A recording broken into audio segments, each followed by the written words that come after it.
Seja muito bem-vindo, Cecílio Fraguas. Você que é fundador da Jabuti AGI e topou bater esse papo comigo aqui no Papo de Founder, apresentar um pouco mais da tua trajetória, do negócio e a gente conversar um pouquinho mais sobre o mercado que você está inserido. Então, meu caro, agradecendo já a sua presença, aceitar o convite aqui, eu quero conhecer um pouco mais da tua trajetória. Conta um pouco como é que você chegou até aqui e depois disso a gente vai falar de negócio, vai falar da Jabuti e vai falar do mercado. Então, vamos primeiro te conhecer. Tá joia.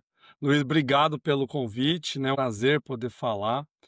É, Poxa, eu desde menino era muito apaixonado por tecnologia, né? Naquela época ainda tinha as TVs de tubo, então eu tinha uma pequenininha, eu sempre desmontava tudo. Tem, né, várias pessoas nessa época relatam, porque não tinha muito para você entrar em contato. E geralmente você desmontava, na hora de montar sobravam umas peças e tal, né?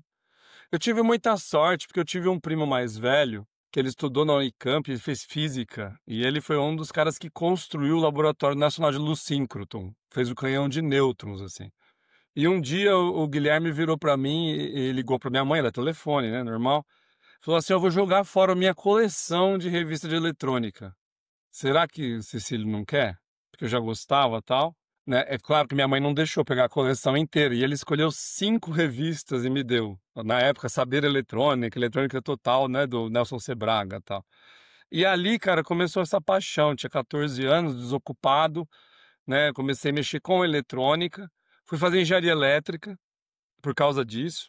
No meio do curso na Unicamp, eu participei de um projeto de lógica programável. Eu falei, nossa, não preciso mais queimar o dedo no ferro de solda, dá para programar e criar um microprocessador, né? E dali em diante, eu tirei 10 nesse laboratório com o professor Pedro Pérez, e aí eu fiz uma iniciação científica com ele para colocar os cursos de telemática na web. Na época já era um luxo isso, né?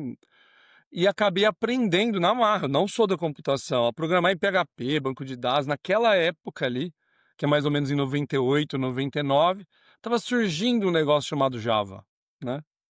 No final me apaixonei por computação, fiz um mestrado em educação à distância, fiz uma plataforma de anotação em vídeo junto com uma professora da Faculdade de Educação, e numa das disciplinas desse mestrado, eu entrei sem querer, assim, era muito avançada. Era de integração de sistemas, era de Corba e uma implementação de Corba em Java, que chamava J2EE, Java Enterprise Edition. Mal sabia eu que eu ia viver o resto da minha vida dessa disciplina, né? Quando terminou, eu era um dos únicos, assim, 5 pessoas que falavam português, estavam no Brasil e sabiam J2EE de verdade. Então, foi impossível escapar dos bancos. Os bancos estavam tentando sair do C++ e ir para o Java nos seus internet banks, ainda antes do mobile, né? E eu acabei indo fazer um projeto na louca também, sem tudo um monte de sorte, conexões, assim, né? Era cabeludo, meio hippie. Eu lembro até hoje, pus o terno de casamento, fui lá na Paulista, no Banco Real, que tinha sido acabado de sido comprado do ABN, né? Dos holandeses, que são muito respeitosos, caras muito intelectuais. E ali nesse projeto que eu tive contato, como que funcionava o mainframe, integração com os bancos, né? Os holandeses trouxeram as questões de fazer um multi-channel interface naquela época, isso são nos anos 2000, olha que coisa. E para falar a verdade, quando eu terminei o mestrado, o meu orientador virou para mim e falou assim, cara, você é o maior engenheiro que eu conheço, adoro um problema para resolver. Faz doutorado não, vai trabalhar, porque olha onde que você entrou, né? E eu não parei mais, Luiz, essa é a verdade. Então, fiz projetos de integração de SOA, né, Arquitetura Orientada de Serviços, nos anos 2000, né? Depois acabei passando por eu fiz o programa de trainees do Bradesco, aí acabei entrando lá dentro, ajudando a ter melhorias, né? E depois, dando uma acelerada, o Itaú estava montando um programa de evolução lá atrás, ainda com o Alexandre de Barros, né? E ele trouxe muitos talentos internos e alguns talentos externos. Eu era um desses caras que entrou como gerente, com potencial para ser superintendente, né? E crescer lá dentro. Então, essa passagem no Itaú foram 8 anos, que talvez foi a minha maior escola mesmo, assim, escola de tudo, escola de liderança, escola de sobreviver nesse mundo corporativo, né, de escola de liderar com respeito, de ter muita gente embaixo, muita responsabilidade, e ao mesmo tempo era uma cadeira onde eu tinha que pegar teorias e trazer para a prática, né. Eu acho que num grande lugar as coisas mais difíceis é fazer as pessoas adotarem, é a adoção das tecnologias, né. Nessa história toda, então, fui muito feliz e acho que marquei alguns gols, né, mas eu nunca larguei o hobby que eu tinha, que era avião de aeromodelo, porque eu sempre amei, de rádio mesmo. E ficou uma moda ali em 2018 de montar drones. Então, um amigo me mostrou o projeto, tem um podcast também, uns vídeos na internet até hoje, chama Drone Bom e Barato. Quem quiser, olha, é muito legal, ainda funciona. Que você comprava as peças na China, chegava e montava. E aí é o mesmo rádio do avião, quer dizer, eu já tinha um equipamento que custava caro, mas e tal. E eu fiz esse drone e aí eu comecei a perceber que a controladora ela tinha o suporte a ser autônoma. Então aí comecei a trabalhar em como que fazer a interface para fazer missões com esses drones. Disso eu engatei numa ideia, falei assim, e se eu colocasse um microcomputadorzinho, um Raspberry Pi com uma IA para ela entender o que está acontecendo ali dentro. A hora que eu vi, eu tinha feito um produto. Eu fiz um drone autônomo para segurança em fazenda.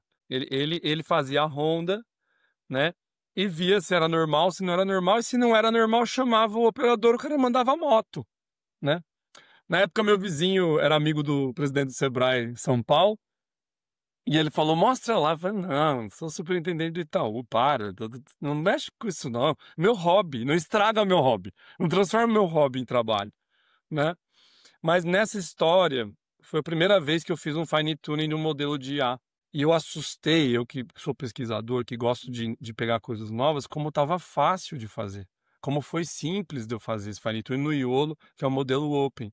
E eu levantei a orelha assim, falei, nossa, tem um monte de gente trabalhando com isso para som, não é só modelo de crédito que usa IA, né? E fiquei antenado, 2019.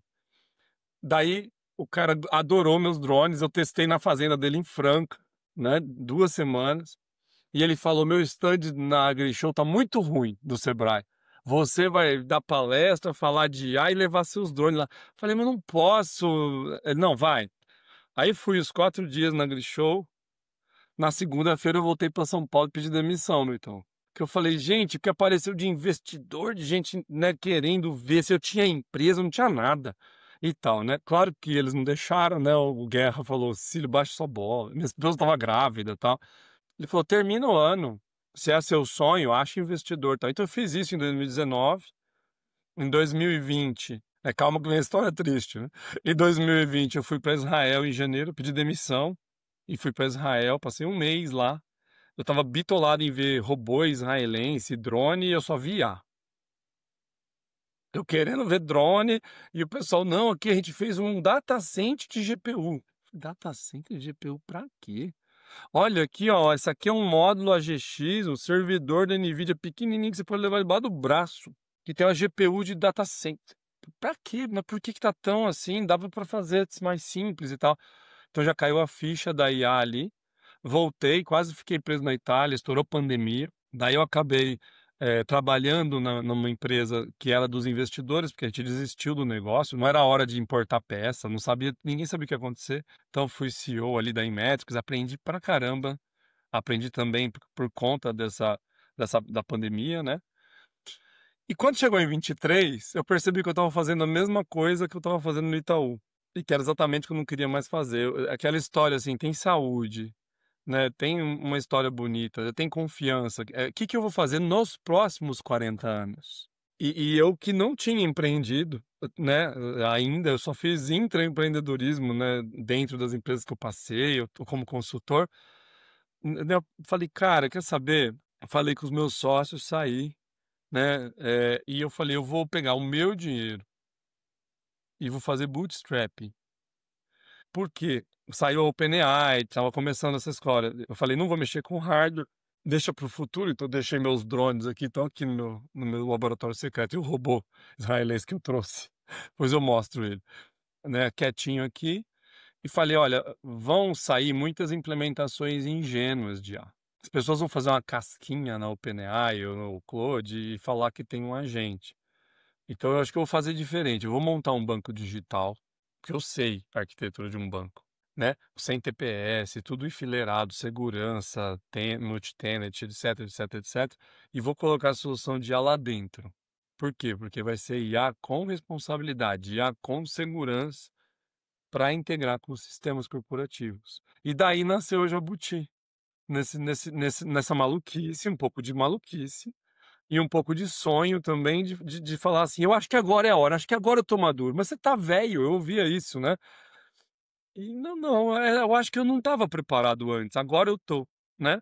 Daí é isso, a empresa com alguns meses, porque aí vale a sua credibilidade, o network também, não é só ter um produto. Então, não po era é engraçado quando eu olhei o podcast, me bateu na hora, porque eu sempre falo que eu estava tentando fazer um camelo, não um unicórnio, então é assim, tinha que dar a receita no dia seguinte, porque o dinheiro tinha acabado. Eu passei por isso, eu prometi, combinei com a minha esposa, assim: "Ó, esse dinheiro dá até maio", chegou maio, não deu, né. A hora que eu ia desistir, eu consegui fechar um contrato com um cliente super generoso, que não divulgou ainda, né, mas que ele topou, ele falou assim: "Nossa, seu agente está diferenciado".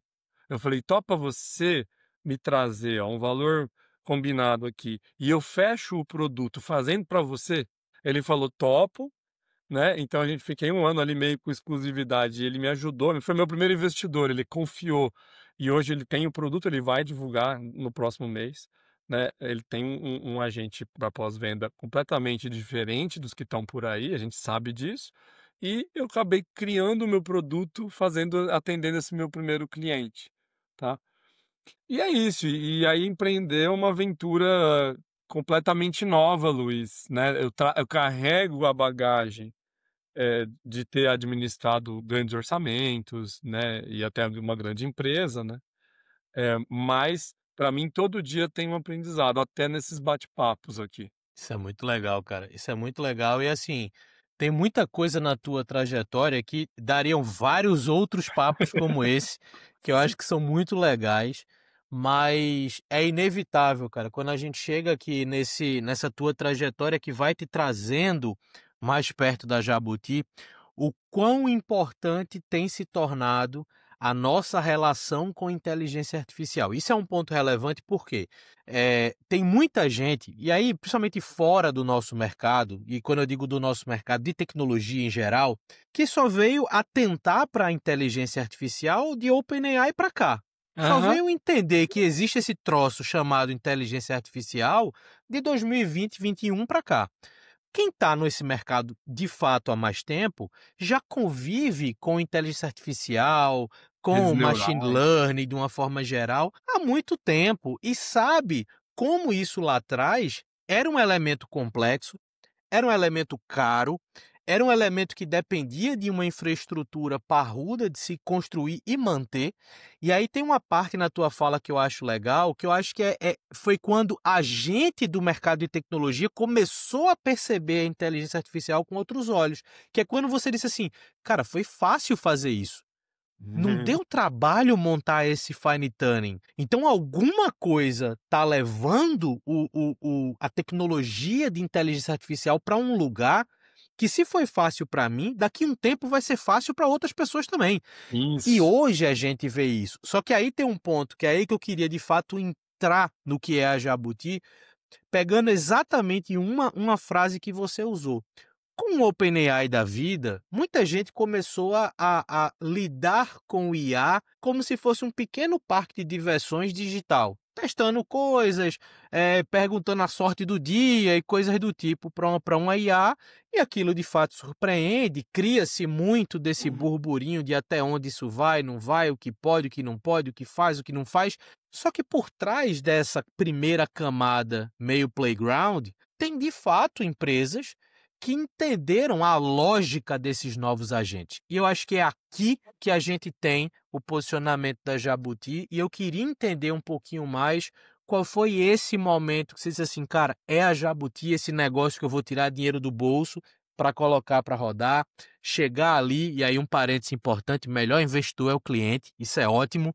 Então, assim, chegar nesse primeiro cliente, chegar nesse posicionamento E por que os seus agentes, eles são diferentes? Eu quero entender a Jabuti a partir disso que você falou. Por que os seus agentes são diferentes e no que eles são diferentes? Legal. É uma ótima pergunta, é uma pergunta que dá para dar a volta ao mundo para contar essa história, né. Então, assim, primeiro,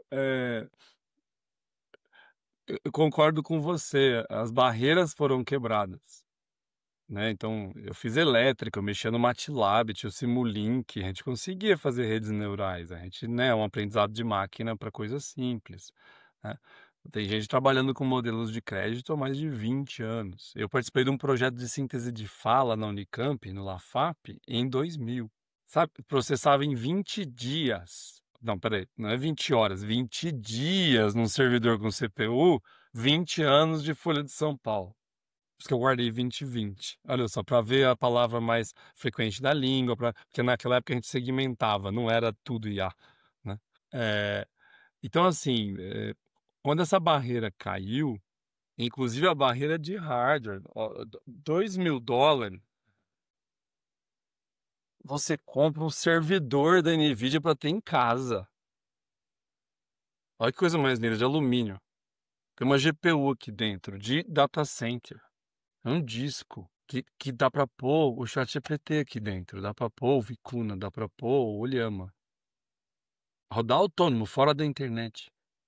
Aí, mas por que eles fizeram isso aqui? Sabe por que fizeram isso aqui? Que é outro momento que o pessoal esqueceu. Para criptomoeda. Isso aqui para fazer aqueles bunkers assim, ó, para ficar minerando. Só que quando você pega um bichinho desse e você tem isso na mão com $2.000, porque na cloud é caro. Claro que é mais fácil, mas é caro. Aí você começa a ter um laboratório. Então a Jabuti, ela nasceu aqui, ó, tá desligada, tá vendo? Hoje tá tudo em cloud. Hoje eu ligo só para fazer demonstração, assim. Mas nasceu aqui. Nasceu exatamente dessa quebra de barreira de hardware e de software que de repente as pessoas que conheciam computação podiam fazer. Então, eh e mais uma outra coisa interessante, que eu não sou um especialista em machine learning, não sou um estatístico, matemático, cientista de dados. Eu sou um arquiteto de software e por muitos anos executivo. O que aconteceu? Quando a gente começou a organizar essas coisas, eu fico muito nervoso quando eu vejo um LLM escrevendo rápido, assim. É uma coisa minha, assim, não sei por quê. Sabe, o mais rápido é o Grok, né? Do Elon Musk lá. Quando ele vai escrevendo, ele...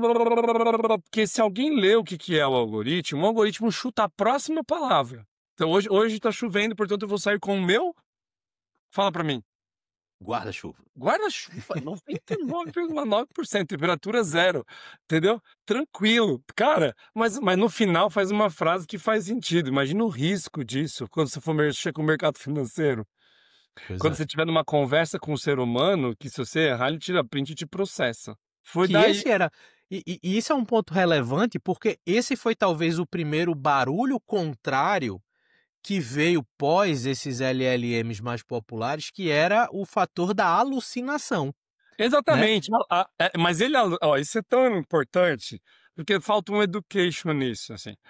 É assim, ó, a alucinação é assim, como é um modelo estatístico, se você der a pista errada, ele vai pegar um caminho descontrolado e errado e não tem o que fazer.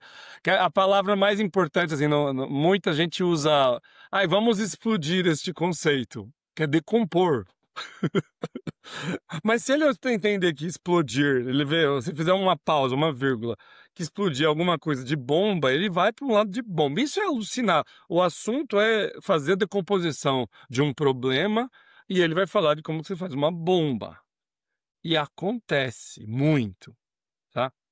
Então, logo em 11 de 23, a Jabuti foi fundada ali. E eu tava com essa premissa assim, eu não tenho cara de pau de empreender com PowerPoint. Não tenho mesmo, é bobeira minha, talvez por isso que eu nunca empreendi antes, né. Que às vezes é bom, tá gente, não é conselho, eu só tô falando de mim. Não tinha cara de pau, então o que que acontece? Eu queria um agente que fizesse 2 coisas: que eu tivesse a chance de ver se a Gen AI, que gera texto, estava certa. E eu queria chamar a API, porque eu vivia minha vida inteira fazendo integração. Então eu falei assim: treinar com dado estático tem uma certa limitação os casos de uso, mas quando eu posso integrar com o CRM e perguntar qual a melhor oferta para o Luiz agora, e o CRM me fala, clicar num sistema de cartões, de contas ou num e-commerce e me traz os anúncios mais vendidos disso aqui, essa inteligência é meio que gente faz. A gente conversa com a linguagem, usa um sistema de informação para pegar um dado colateral que ele não tem e te passa. Aí eu consigo fazer ciclo de venda, de ativação, de onboarding, de atendimento, de não sei o quê. Então, como arquiteto, eu já fui com essa cabeça. Foi aí que eu me apaixonei por um framework, por LangChain. Foi o primeiro open que tinha uma comunidade grande, porque tem que ter comunidade grande, senão você se lasca. Ah, esse aqui é tão legal, quantas pessoas? 5, esquece. Não, então, tal. E aí tem um tipo de agente, a Jabuti inteira é baseada nisso, que é o agente Reason and Act. Tem gente que vê React e acha que é reativo, não é? É um false friend de inglês. É Reasoning and Act. Então, o que acontece? Ele sempre planeja e depois ele age. Num conceito bem leve, por isso tinha o ANI, Narrow, que eram essas coisas estanques, o drone identificar a imagem, síntese de fala tal. E o AGI, na verdade, mais leve, sem tanto marqueteiro e sem pensar na Skynet, né, que vai dominar, era simplesmente assim, esse geral, ele tem que planejar, porque ele não é que ele sabe resolver tudo, mas ele tenta fazer um problem solving. Então é um agente que fala assim, puxa, eu acho que o Luiz está me pedindo os anúncios mais vendidos de mouse ótico. Deixa eu ver aqui. É isso o pensamento. Deixa eu ver aqui. Ah, eu sei buscar na Amazon os anúncios mais vendidos. Vou buscar na Amazon. Busca na Amazon. Vem o payload. Ah, do que veio aqui na Amazon, agora eu tenho. Vou formatar bonitinho pro cliente. Tal. Então, o primeiro agente da Jabuti já era o Reason and Act, que é a Larissa. Tá no ar até hoje, de brincadeira, assim, porque ela ficou histórica, né? Depois o LangChain não aguentou volume, não tinha como colocar os guarda-reios, disparar coisas em paralelo, e a gente migrou para o LangGraph. Então, assim, a primeira pergunta, por que os agentes são diferentes? Primeiro, todos os chefes de cozinha têm acesso ao mesmo mercadão, mas é o jeito que né? O chefe de cozinha é uma cozinheira da sua vida inteira, da vovó ali. O jeito que mistura os ingredientes é que torna especial. Então, os ingredientes da Jabuti são os ingredientes de um banco digital. Ah, tem filas? Tem 2 ou 3 gerenciadores de fila. Tem banco de dados? Tem. Tem banco de dados RDF? Tem. Tem banco de dados de objetos? Tem. Tá bom. Como todo sistema que vai ser de alto volume, etc, né? Tem sistema de segurança, tal. Beleza. Mas quando trata o IA, nunca uma resposta de um LLM, de um modelo de linguagem generativo, é entregue para o cliente. Eu tenho um chain of thoughts. Isso eu pago um preço, que é o tempo, mas eu criei uma camada de segurança muito forte. Então, ele primeiro passa por uma camada de segurança para ver se não é um hacker, um jailbreak, alguma coisa inadequada, aí já para. Depois ele faz o planejamento, para resolver isso eu tenho que chamar a tool tal, a API tal, fazer aqui, dar um nozinho, pingo d'água e responder para o cliente. Aí ele faz e responde para o cliente. E na última camada a gente também pôs, a gente chama de camada de Responsible AI. Por exemplo, se ele alucinou, se ele mudou de assunto, aí muda 15% de alucinação. Uai, o que você faz? Se o tempo está curto, deu 4 segundos, eu refaço. A pessoa só viu que demorou. Ai, demorou 8 segundos. Eu fiz 2 vezes. Porque é estatístico, vai ter alucinação. Aí eu vejo se é preconceituoso, se tem algum risco de imagem ou financeiro. Só isso já tornou muito diferente a plataforma. Mas é arroz com feijão a tecnologia. É mais requisitos enterprise que a gente foi colocando. Daí foram outras evoluções, assim. Eu gosto muito do WhatsApp. Eu gosto como bom brasileiro, né? Aqui nos outros lugares é esse SMS, mobile mesmo, tal, não sei o quê. Mas o WhatsApp é muito útil, muito assíncrono. Eu mando um áudio, né? Mais da metade da população brasileira não sabe escrever. Então é muito acessível, né? Mas aqui não funciona. Mas se funciona, todo mundo vai usar isso. Eu já tenho dados, assim. Se a pessoa descobre que funciona, ela nunca mais digita. Então imagina, eu queria saber o limite do meu cartão. Eu queria saber isso, eu queria essa compra, eu queria ter. E aí é interessante, por quê? eu tenho os dados estáticos, eu tenho as chamadas de API, que aí a empresa consegue trazer o produto, é como se fosse um canal conversacional, certo? Então eu agrego esse valor. E aí tem um apelido para isso. Em janeiro desse ano, o presidente da NVIDIA me ajudou a explicar melhor. Porque ele trouxe um termo que não estava famoso, agora está super, que é Agentic AI. Exatamente porque o GenAI gera texto. Você não tem controle nenhum, alucinou, lascou. Né? O agente, que é um chain of thoughts, pode chamar sistemas na hora dinamicamente, pode fazer um banco de dados vetorial ao invés de treinar um modelo. Então eu ganho uma gama de features para trabalhar multicanal, etc., muito grande, assim. E é isso. E qual foi a dádiva? De novo, você falou, o melhor investidor é o primeiro cliente, assim. É que eu não sabia disso, não. Eu aprendi porque eu chamo de sorte. Eu mostrei para um amigo meu o agente funcionando. Ele falou: Nossa, nunca tinha visto desse jeito. Vamos fazer um teste? Vamos fazer o teste. Eu entrei no teste achando que ia ser de graça. No final, eles me pagaram o teste, eles ficaram, eles acreditaram, a gente evoluiu o produto juntos e hoje está robusto. Tá? Então, é, é um pouco essa história. 1 ano e 10 meses de empresa. Cara, isso é muito legal e assim, veja como as coisas são, né? Cada vez mais agora, por estar envolvido nesse meio de startups, é inevitável que as conversas sejam como é que essa inteligência artificial generativa ou agêntica, ela pode influenciar no conceito dessa jornada de negócios. E uma das coisas que eu tenho começado a perceber é, sim, as inteligências artificiais elas podem acelerar a entrada de negócios no mercado, produtos no mercado. Porém, cada vez mais eu vejo que muitos dos produtos que estão entrando no mercado, feitos muito rápido por conta da IA, eles perderam a defensibilidade daquilo. São coisas que são meros conjuntos de prompts organizados de uma forma que o resultado deu certo e usam isso como o principal argumento de posicionamento de mercado. Então, quando eu vejo esse teu trabalho e essa preocupação com, cara, eu não preciso ser a solução mais rápida possível, eu preciso ser a solução mais assertiva possível. Garantir a assertividade, garantir a qualidade da entrega, esses são os elementos que eu olho para Jabuti e penso assim, essas são as defesas. São essas as defesas que você tem em volta do seu produto para que o seu cliente confie a informação que ele vai colocar, sabendo que a devolutiva ela vai ser em linha daquilo que de fato ele precisa saber. Isso é É, muito legal. e, e- E, claro, não, desculpa. Não, e tem essas anedotas. Então, por exemplo, você está no meio do projeto e você escreve um workflow, né, uma regra de passo a passo e tal. E aí, vamos supor, você está em teste ainda. E aí a área de negócio está testando e começa. Olha só. Não, alucinou. Né? Não, por que alucinou? Não, porque tinha que falar assim, olha, renovou esse produto. Esse produto não é contratar. E ela falou assim, ó, produto contratado com sucesso. Falei, não, você não tem ideia que quer alucinar. É só errou uma palavra. Né? Eu falo que a IA, assim, os agentes, é, tem um filme, como que chama? Pobres Criaturas. Você já viu esse filme? Genial. já. É, muito bom. Lembra, né? Um cérebro de bebê num corpo de Isso, uma adulta, assim. Cara, é exatamente. isso. Você tem que falar exatamente, entendeu? Para ele, assim, ó, não é contratado, tá? Porque é recontratado, entendeu? Tem que pôr tudo certinho, porque ele é um bebê, ele não tem experiência, ele vai aprender ao longo do tempo.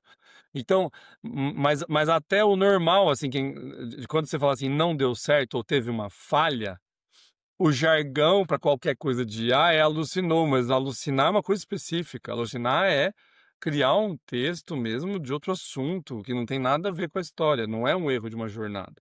Então tem vários desafios quem está trabalhando com isso, por uma questão também de maturidade. Essa velocidade que você falou é boa e é ruim, eu concordo, né? E sabe da bolha de ar que o pessoal está falando e tal? É porque assim, eu sou criticado às vezes de alguns de caminhos para lá, caminho para cá, mas eu tenho sido muito conservador no que eu acredito. Eu sou um cara de 48 anos, não dá para apagar os cabelos brancos. Até dá, né? Tintinha, tá? Mas não dá para você apagar a sua experiência. Então assim, vai Ah, você, como fala? Você fez um super back-end, mas você não tem uma coisa encantadora, assim, não tem um Lovable. Eu falei: "Beleza, é uma estratégia, o Lovable faz coisas muito rasas e agora ele teve uma rodada para fazer umas coisas enterprise". Eu fiz um negócio enterprise, porque a minha aposta é que era mais difícil fazer isso. E eu achei uns sócios muito maravilhosos que manjavam de fazer isso e eram complementares a mim. Tá bom, mas agora eu tenho um foundation que eu acho que ele dura. Eu vou buscar a parte encantadora, o autosserviço, como que eu entrego para os times sem ter que vender serviço junto, etc. É nessa etapa que eu vou trabalhar agora, entendeu? Mas do outro lado, quem criou um agente bonitinho e fez a POC bonitinha, e aí a pessoa num banco brasileiro, por exemplo, vira e fala: tá bom, agora vamos tombar para todos os meus clientes, são 5 milhões de contratos. A pessoa vai falar: nossa, eu não sei nem como que eu faço isso em produção, né? E essa é a bolha. A bolha que vai É, estourar são essas empresas que têm boas ideias, tá maravilhoso. Melhor, eu não tenho nem site, Luiz, eu tenho vergonha do meu site, né? Eu tenho vergonha da interface que eu tenho. Eu ouvi que o empreendedor pode ter vergonha do produto, que é bom, né? Porque você vai é isso buscar. aí, é isso aí. Mas eu tenho mesmo, assim, porque não deu ainda para fazer, né? Para parar para fazer. Mas a hora que você vê, é, é, não vai parar de pé. Então a bolha é essa, das 1 milhão de empresas de IA que apareceram. A hora que for, para o ar mesmo, a hora que for na escala, vão ter problemas de arquitetura. Dá para investir, sempre dá para chamar alguém que sabe, conversar e tal. Mas é diferente a trajetória, que eu tentei fazer. É uma aposta, tá.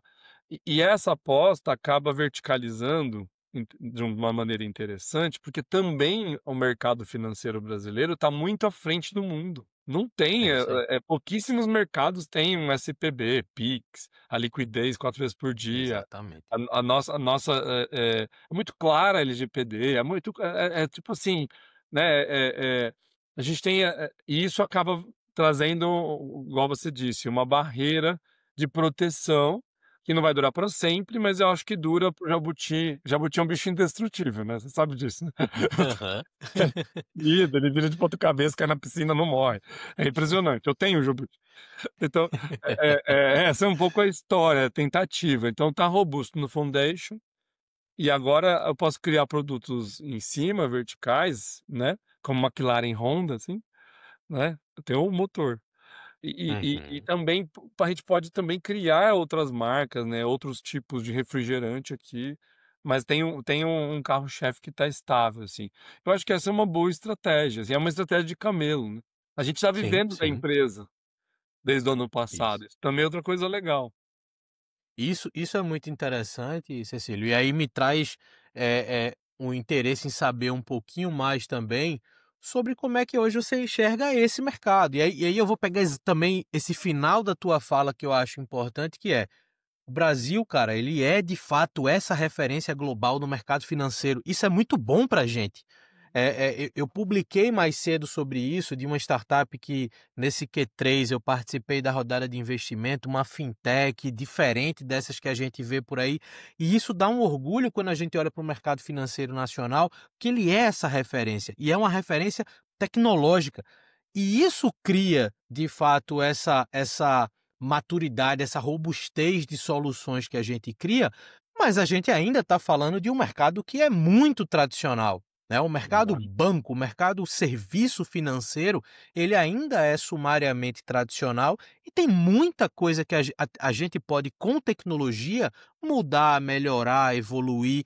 Então, eu olho para Jabuti e eu imagino que sim, exista muita porta para você entrar e explorar mercado, mas ainda devem existir muitas barreiras, muitas coisas que você precisa vencer para poder consolidar ainda mais o produto nesse meio como um todo. Então, conta um pouco dessa tua visão, mercado, qual o futuro desse mercado, futuro próximo, né? Quando a gente fala muito hoje de inteligência artificial, não dá para a gente olhar muito longe de onde a gente está, porque as coisas podem também evoluir Sim. para um lado que a gente não está esperando. Mas conta um pouco como é que você enxerga o mercado hoje da Jabuti. Olha, o mercado mais promissor, assim, pra gente que é AI, né, ele é o mercado de atendimento.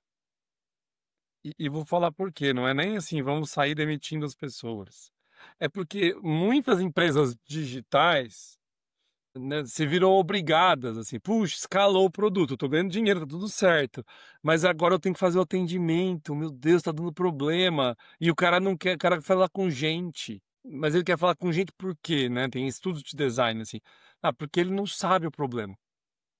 Porque se ele soubesse o problema, ele apertava os botões na sequência lá e resolvia, mas ele fala assim, eu não sei, tá acontecendo, tem um negócio esquisito aqui. Aí você quer falar com alguém, não tem a máquina, não vai ter opção para isso, né? Então, esse mercado, por que que ele é importante? Porque o custo de atendimento humano está barrando o crescimento de empresas exponenciais digitais. É real isso. Tem um monte de gente fazer um onboarding de cliente porque eu não achei uma ferramenta que valida os documentos automáticos, né? Ter que negar cobertura de fibra ótica porque o cara só descobre que está dando legibilidade. Ele fala assim, mas meu vizinho tem, o vizinho tem. Não, aí não tem, não sei o quê. Aí ele liga lá, o cara fala assim: dá uma olhadinha na rua, você tá na esquina? Ele falou: "Tô." Ah, é o outro endereço. Mas o prédio à frente do... Não, não, mas é o endereço do poste. Desculpa, foi nossa. Então, assim, o atendimento tem um valor e ele tem um custo muito alto. Então, o primeiro mercado mesmo que eu acredito para a gente que é IA é atendimento para viabilizar. Assim, se eu conseguir um 80-20 de resolver com a IA, que conversa e é empática, e vai lá no sistema e aperta os botões, é a gente. E deixa o transbordo humano, deixa para o humano o que é mais complicado, o que é mais difícil, o que é mais sensível. Tava num painel no. Não era o Web Summit, como chama aquele que é lá no Pier, no Rio de Janeiro? Acabou de acontecer o evento. Rio 2C? No, isso, no Innovation Week. Innovation Week. Innovation Boa, Week, ali é boa. muito doido esse evento. Ali no Pier, tava num painel com o pessoal de seguradora. E aí só uma coisa sensível, pra gente não ficar cego, assim. Só falaram assim, cara, tem seguro de vida, assim, o cara acabou de morrer, o pai, ele não quer ser atendido por uma máquina. Então a gente pôs IA em tudo, menos nessa jornada. Inteligente, isso é inteligência de negócios. Então, é, é, a ideia é essa. Agora, depois do atendimento, né, que é mais, que ele tem uma pressão por redução de custo, mas um bot agêntico é mais caro que o bot de árvore de decisão. Então, o business case tem que ser feito direito, que é quanto custa quando um ser humano atende? Ah, custa 20. Quanto custa com a IA? Custa a 2. Ah, é 10 vezes mais barato, mas ela é 10 vezes mais cara do que o bot de árvore. Porque senão não vai migrar. Então, essa é uma barreira. Você me perguntou. Não é o mesmo preço de um bot de árvore de decisão com menuzinho. Tem o processamento por trás. Tem, sei lá, a Jabuti tem 9 modelos. É um ecossistema. Então, não dá. Não para de pé. Então, o business case tem que ser versus o atendimento humano, versus as coisas mais complicadas que dá para passar para uma automação, vamos dizer assim, agêntica. Mas aí você vai olhando ao entorno, depois que você está dentro, sim, das grandes empresas, e aí, por exemplo, cobrança é um mercado gigantesco. Por quê? Porque as coisas de cobrança são muito violentas, assim, é muito quadrado, sabe, desce quadrado? Né? Então, assim, Luiz, você tá devendo, eu vou te pegar. Se você quiser esse aqui, eu apoio. Né? Então, assim, cobrança com baixo atraso, um agente igual da Jabuti, ele vai falando assim: oi, Luiz, tudo bom? Eu sou o Zé aqui da empresa tal. Cara, você nunca atrasou uma parcela. E você tá aqui com a parcela com 37 dias de atraso. Vai vir a outra, você vai se enrolar assim. Vamos resolver? Tem algum motivo porque você não acertou? Aí, né, já é um case. Então, aí a pessoa falou assim: putz, é porque eu nunca atrasei mesmo. E eu queria ligar para pedir para tirar a multa. E aí eu enristi. Olha só, né? E esse dinheiro vai enrolar e vai ficar duas, ele já vai se enrolar, né? Classe C e D, os clientes desse lugar. Aí o cara, aí você fala, não, eu tenho um propósito para você, eu não consigo tirar tudo. Porque tem um pedaço que é do parceiro aqui, mas eu consigo tirar 50% da multa e tal. Quer? Te faço agora um botão, um Pix ou um boleto. Aí o cara, quero. Aí quando ele pagar, ele assinou, ele assinou o acordo, deu certo.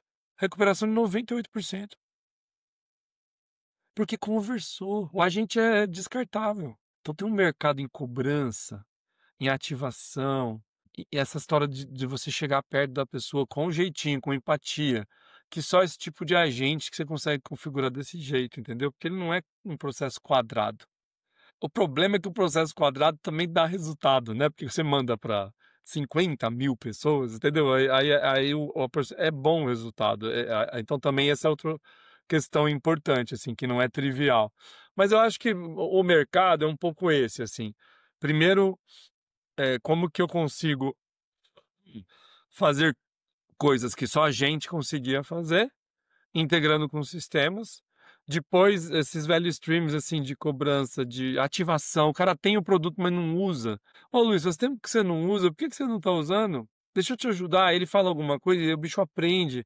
E aí já tem, vai no CRM e pega a próxima oferta e tal. Ah, não tô usando porque eu tô com contas mais caras, o limite não comporta. Eu parei de usar, tô usando do outro. Poxa, eu tenho aqui oferta de limite para você, vou arrumar agora. Agora, vou ter que ligar em algum lugar. Não, eu faço para você. Isso tem, tá, nas jornadas do agente, né? Então acho que o mercado, ele é promissor, mas ele tem essa história de ele tá meio mar vermelho porque não estourou a bolha, vai estourar a bolha das ingenuidades e dos riscos e etc. Talvez vai sobrar alguns que são os mais sérios e tal. E qual é o outro risco grande, né? Que os gringos, os grandes, estão implementando o arroz com feijão. Então você tem que ter features mais do que arroz com feijão. Eu vou dar um exemplo que eu acho que para o mercado financeiro é muito importante, né? Foi a minha vida inteira. Então imagina, você faz sistemas que mexem com os sonhos, com o dinheiro dos outros. Não é brincadeira, né? Então, por exemplo, quando a gente fez a primeira vez que mexia mesmo uma transação financeira, eu e meu sócio, né, o Thales, a gente pensou assim: nossa, não dá para passar como parâmetro qual é a conta, porque já pensou se dá um erro, ele alucina e ele vai na conta errada e pega dinheiro da Maria e passa para o Luiz, ou do Luiz e passa para o João? Então a gente criou quase um digital twin, assim, sobe um objeto que é o representante do cliente lá na ponta, Luiz. E só esse cara tem as credenciais para manipular os sistemas. Então, isso também é uma coisa que chamou a atenção dos bancos, entendeu? Então aí você vai criando as barreiras e criando diferenciais. Ah, não, mas o The Eleven Labs é maravilhoso. Ele fala no telefone, no WhatsApp. Beleza, pluga lá no mainframe para fazer transação financeira, vai sair fazendo Pix para todo mundo. Né? Exato. Então, assim, eu acho que o mercado é imaturo, o mercado tem essa crise, assim, comparado com outro bot de WhatsApp, uma automação de e-mail tá caro, né? Mas comparado com gente, não tá, né? E tem muito para aprender também da jornada. Essa história da jornada é interessante. Você pode fazer puramente conversacional, mas as pessoas às vezes não gostam, ficam perdidas na transição, elas estão acostumadas a entrar, vem um menu assim. O que você quer? A, B, C e D. Aí ele fala, é B. Você guia, né, a jornada um pouco. Quando entra assim, oi, tudo bem? Eu resolvo tua vida inteira. O que você quer de mim? O cara entrou por alguma coisa lá, mas ele fica perdido, tá? A gente já pegou isso. Então, na verdade, você tem que mesclar a jornada de menu mais prescritivo com a jornada da conversa. Que é o exemplo, por exemplo, da operadora de telefonia se o seu prédio é na esquina, sabe? Não dá pra pôr no prescritivo. É assim, poxa, seu vizinho tem? Peraí. Você tá na rua tal, no endereço tal, tá? Mas o prédio é de esquina, qual é a outra rua? Olha, entendeu? Olha na janela o poste. Ah, é ali. Ah, então tá, calma, o endereço do poste não é o endereço da. Então é uma coisa que tem conversa, que resolve hoje só ligando, e é uma fortuna. Então, acho que tem bastante coisa. E o perigo é esse, assim, corrida constante para ter features especiais para que a gente possa se diferenciar e não morrer numa concorrência de um urso, né? De um negócio gigante, que não dá para. Se ele Exato, quiser mesmo, ele vai atropelar tudo. exato. Cara, isso também é muito interessante porque volta exatamente para esse ponto onde o que é que vai ser a competitividade e a sustentabilidade de negócios nesse cenário, né? E aí eu sempre fico muito feliz quando as pessoas dizem eu estou criando camelos. É isso, a gente tem que criar negócios. Não é que seja mais lento. Muita gente associa o camelo nessa ideia do tipo de negócio com ser mais lento. Não, é aguentar as intempéries do mercado. É A isso. gente não sabe o quanto tempo o mercado vai levar para de fato engatar o interesse numa solução, entender o que é que está sendo feito, ter uma curva de conversão mais rápida. Como é que você aguenta esse período? Como é que você faz? É o famoso fazer mais com menos, né? A brincadeira do camelo é: o camelo toma água aqui numa quantidade que ele sabe que precisa, porque ele não sabe quando é que vai ser a próxima água. É. Então, essa ideia de pensar negócios que consigam se adaptar ao mercado é um dos fatores mais importantes que eu vejo nesse meio de é diferente você criar uma padaria. Uma padaria, você comprou máquina, farinha, sal e água, tem que sair pão. Não tem Isso. muito o que você discutir. Não tem muito o que você inovar. Você pode fazer um pão maior, menor, mais ou menos assado, mas é pão. Então, o digital não. O digital precisa que você aguente, e saber planejar esse aguentar o mercado é muito importante. E aí, a última questão que eu trago para você, Cecília, eu acho que é exatamente nessa linha, que é: como é ser CEO de um negócio desse? Né? Então, a gente viveu muito tempo a bolha do SaaS, né? A bolha da uberização, do tudo é Netflix, do tudo é comparativo com assinatura. Hoje, a gente está vendo toda essa camada de coisas novas sendo criadas aí, seja no nível superficial ou profundo, em cima de IA. Então, como é ser CEO à frente de um negócio como a Jabuti? Olha, é um grande desafio, porque, eh, não é só administrar, né, é você ser visionário, é você entender onde você arrisca e onde você não arrisca. Mas eu acho que o principal, que é mais founder e CEO, né, no caso, assim. Eh, primeiro é você estar sempre, cercado de pessoas que te complementam e te desafiam. Eu tenho um problema, assim, as pessoas me respeitam muito, eu tenho muito o Vente foi meu aluno, é uma porcaria isso. Porque elas me desafiam um pouco. Então eu procurei sócios complementares em conhecimento, mas que tinham um comportamento de que o respeito que eles têm por mim, pela minha história, não barrassem o desafio que eles deveriam fazer o tempo todo de mim. Então esse é um segredo, e agora que eu estou procurando mais pessoas para agregar, mais estratégicas, né, não só para fazer o que tem que ser feito, eu tenho buscado pessoas que estão a fim de me desafiar, né. Meus conselheiros me desafiam o tempo todo e eu escolhi eles por isso, né. Por mais que a gente tenha respeito e amizade grande. Eh, então acho que a primeira coisa é um exercício, de encontrar essas pessoas e acertar esse dia a dia, e esse exercício para mim não e passa por exemplo, tirar as pessoas rápido que estão, eh, por exemplo, trazendo algum dano, tão tóxicas. Eu acho que uma pessoa menos experiente, demorar mais do que eu tenho demorado. E tudo numa boa, e tudo de boa, assim, as pessoas respeitando as pessoas, mas às vezes não tá batendo, não tá dando, o pique não vai, né, então, eu tenho um estilo, eu brinco com todo mundo, tá, é uma frase: "Todo mundo pode ser demitido, inclusive eu". Se eu estiver fazendo alguma merda, tem que ser assim, né. Então, primeiro, é um negócio, tem gestão, né. Segundo, um clima de respeito, blameless, eu acredito muito nisso, assim. Então, sempre que dá um problema de projeto, ou com o cliente, ou interno, não sei o quê, aquela história, não pergunta de quem é a culpa, quem foi a pessoa que fez isso. Vamos resolver primeiro, depois a gente desenha como nunca mais acontecer, que é muito da liderança Lean, aprendi isso muito, né, com a CIET, com o Lean Institute, lá nas nossas interações no Itaú. Isso eu carreguei comigo, isso ajuda pra caramba, né. Depois eu gosto muito de uma que eu falo que é o segredo da elite digital, né, que é times diversos.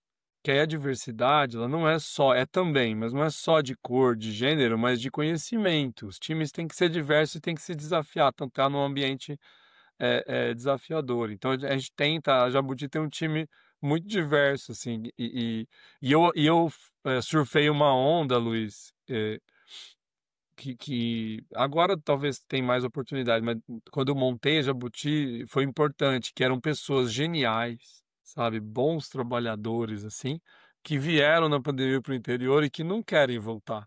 E todas as empresas voltaram, entendeu? Então a gente é espalhado pelo Brasil, assim.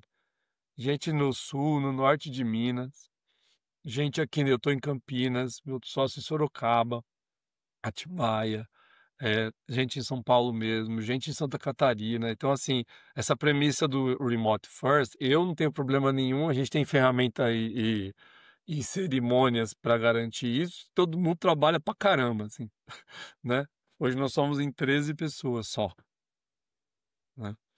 E o outro desafio é que, eu estava um pouco mal acostumado. Executivo de lugar grande é mal acostumado, né, porque tem secretária, né, tem o cara do financeiro que entrega um número maravilhoso na sua mão para você tomar a decisão e tal, não sei o quê. Então, assim, tem uma carga operacional, né, nos líderes de uma startup, não é só no CEO, porque a gente não liga muito para essas coisas, mas é porque a gente tem que fazer de tudo, entendeu? Então, ai, putz, tem que mandar um invoice, tem que fazer a nota fiscal, tem que falar com o contador.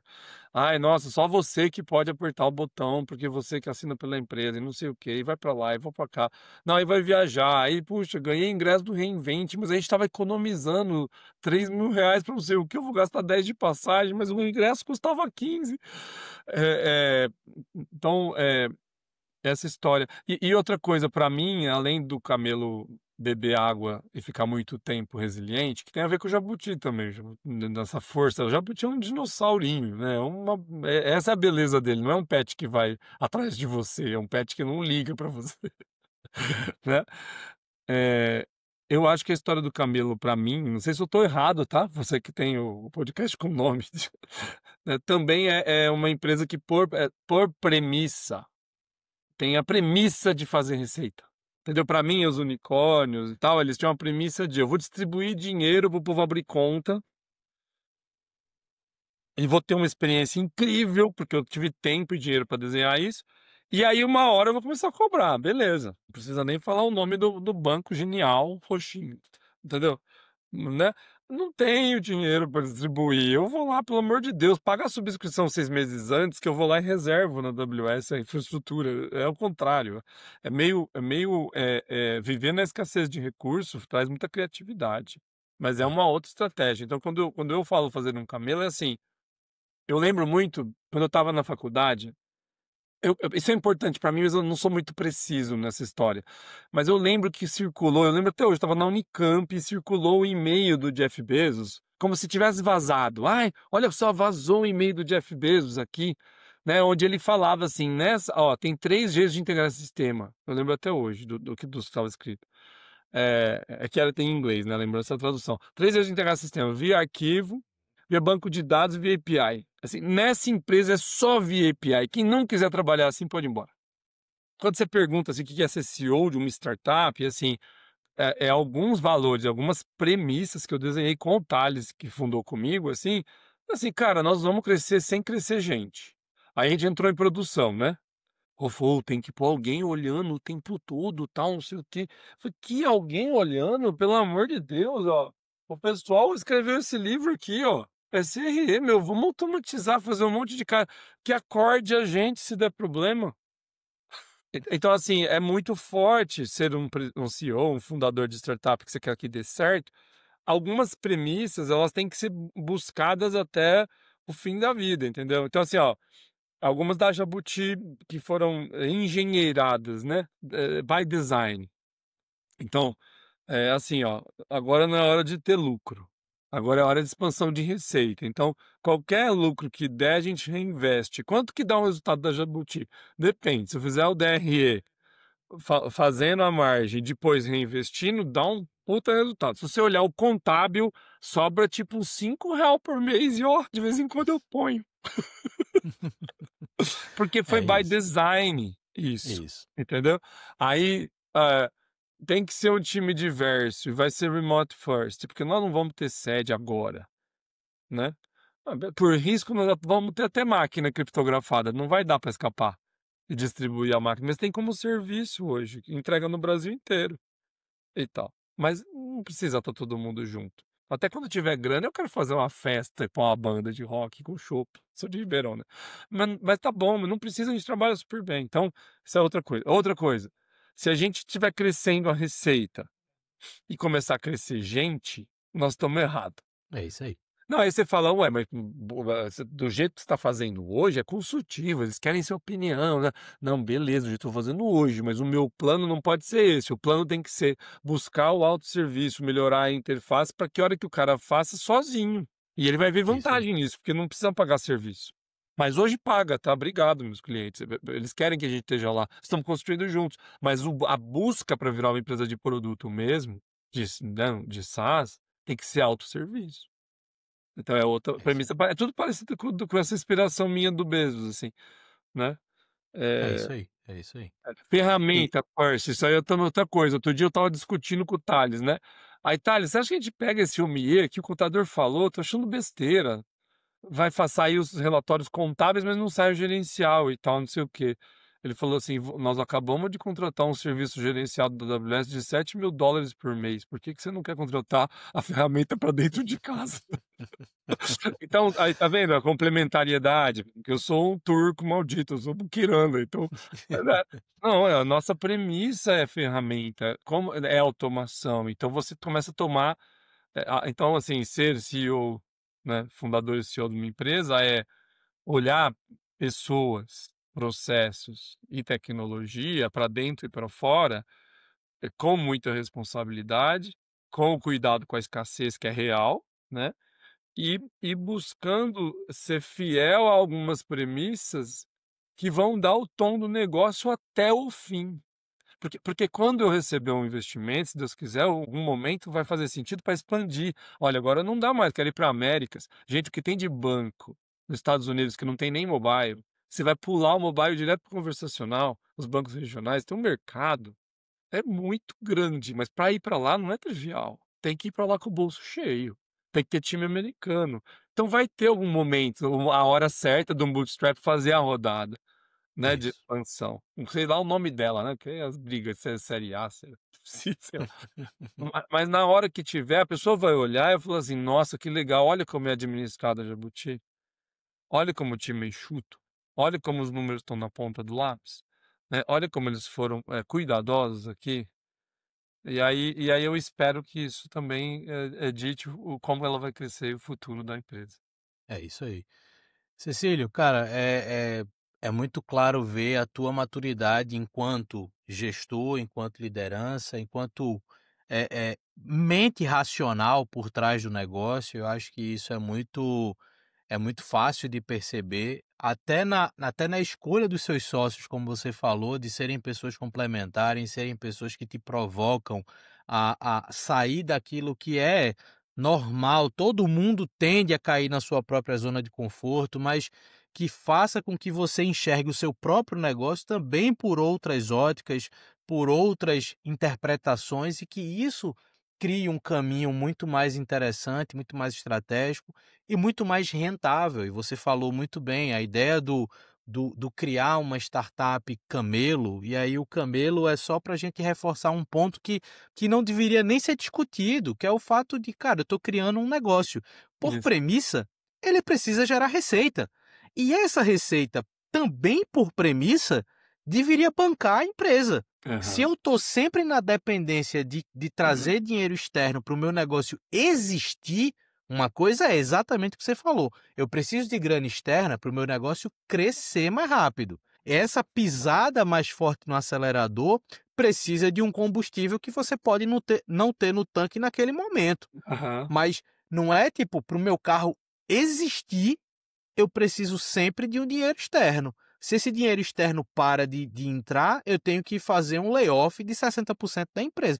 Isso, na minha cabeça, não faz o menor sentido. Então, a provocação de eu quero conversar com pessoas que pensam startup, que desenvolvem startup, mas sem perder a premissa do como é que esse negócio para em pé, isso é muito cenário Brasil, tá? Então, Aham. mas Sim. no Vale do Silício não é assim. Então você tem duas alternativas: ou você vai empreender no Vale do Silício, ou você vai ficar só lendo história.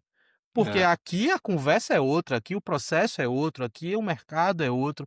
Então, Isso eu acho que é muito interessante quando eu vejo em pessoas como você que, sim, têm a experiência prévia, né, não chegaram nesse mundo para empreender ontem, sabem Uhum. o que estão fazendo, têm essa consciência e é exatamente por isso que eu quero ter pessoas como você aqui para apresentar a essas tantas outras que precisam te ver como referência, que precisam entender um pouco da tua cabeça também como fundador, como CEO, para se inspirar. Você ali se inspirou numa carta do Jeff Bezos, eu quero que daqui 5 anos alguém diga assim: "Eu me inspirei numa fala do Cecílio". É essa a minha ideia, é isso que eu queria para esse e ainda quero para esse ecossistema nosso Legal. de negócios, né. Então, cara, eu agradeço demais o teu tempo. Você ter vindo aqui, aberto as portas do negócio, contado tua trajetória, contado como é que você está vendo e posicionado no mercado. Essa é a proposta aqui. Gostou do papo? Muito, muito. Podemos fazer Boa. outros. Com certeza, com certeza. E esse é o tipo de mercado que em pouco tempo a gente já vai ter muita novidade para trazer Sim, e saber sim. da Jabuti, né. Então, para quem chegou até aqui e assistiu esse episódio, reforço que, além da própria conversa que a gente teve, aqui no texto de descrição você tem mais informações sobre a Jabuti. Se você quiser saber um pouco mais sobre agentes IA aplicado a relacionamento, atendimento, cobrança, tudo isso que a Jabuti está se tornando e vai ainda trazer muito mais funções para apresentar ao mercado, acompanhe o Cecílio, acompanhe a empresa, fica por dentro desse movimento para que você não fique só na camada dos prompts. Tem muito mais coisa legal para você aprender e entender como é que você pode melhorar o seu negócio, a jornada daquilo que você está construindo. E a gente se vê no próximo Papo de Founder. Valeu!